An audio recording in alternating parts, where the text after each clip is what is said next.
So hello મારા વાલા વિદ્યાર્થી મિત્રો, મારું નામ છે નિતેશ જોગલ અને તમારું સ્વાગત છે એનજે ક્લાસીસ ગુજરાતીમાં.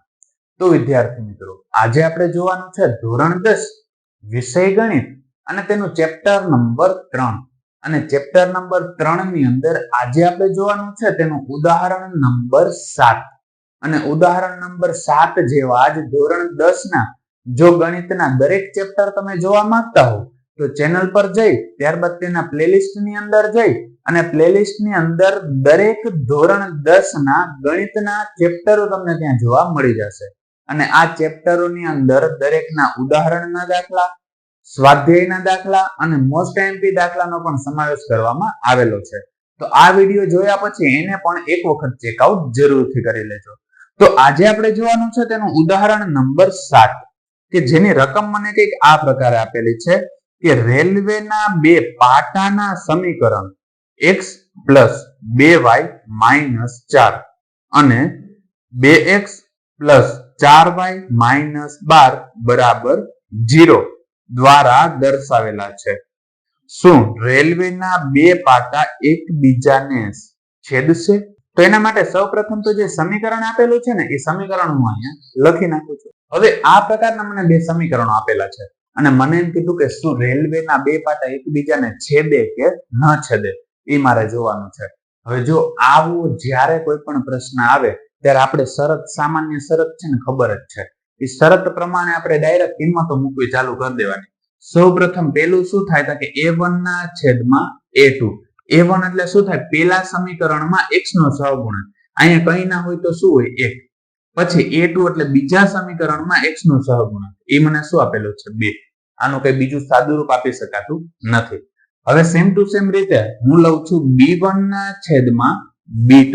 તો b1 બરાબર મને કેટલા આપેલા છે? 2. અને b2 બરાબર કેટલા આપેલા છે? 4. હવે 2 દુ 4 થાય એટલે જવાબ શું મળે? 1 ના છેદમાં 2.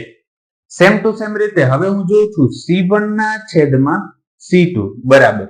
c1 બરાબર કેટલા આપ્યા? -4 અને c2 બરાબર કેટલા આપ્યા? -12. હવે 4 તેરી 12 થાય, માઇનસ માઇનસ કેવા થઈ જાય? પ્લસ. એટલે અહીંયા શું આવે છે? 1 ના છેદમાં 3. બરોબર. તો આપણે શું જોવા મળે? હું અહીં લખું છું અહીં a1 ના છેદમાં a2 બરાબર b1 ના છેદમાં b2 બરાબર નથી c1 ના છેદમાં c2 થતું હોવાથી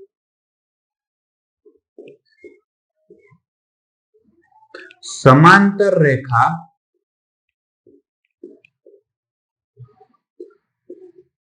જોવા મળે છે.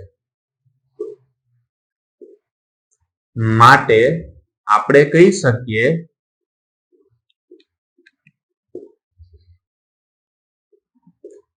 કે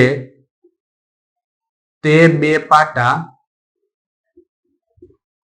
એકબીજાને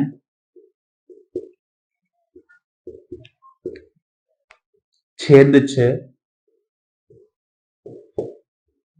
નહીં, એટલે એકબીજાને છેદતા નથી. બરાબર, એવું આપણે કહી શકીએ છીએ. કેમ કે આ જે શરત છે એ કેની હતી? તો કે સમાંતર રેખા માટેની શરત હતી. અને સમાંતર રેખા હોય ને કોઈ પણ ઉકેલ જોવા મળે નહીં. આ કદાચ કેવું હોય તો સુસંગત નથી એવું આપણે કહી શકીએ છીએ. કેમ કે રેલવેના પાટા નોર્મલી તમે જોવા જાવ તો આવી રીતના સમાંતર જ હોય. બરાબર, એના માટેની આ શરત છે. તો વિદ્યાર્થી મિત્રો, આજ માટે બસ એટલું જ. જો તમને અમારો આ વિડીયો પસંદ આવ્યો હોય તો વિડીયોને લાઈક કરીને ચેનલને સબસ્ક્રાઇબ કરવાનું ન ભૂલતા. કારણ કે જ્યારે તમે વિડીયોને લાઈક અને ચેનલને સબસ્ક્રાઇબ કરો છો ત્યારે અમને મોટિવેશન મળે છે અને આ જ પ્રકારનો વિડીયો અમે તમારા માટે બનાવી શકીએ છીએ. ધન્યવાદ.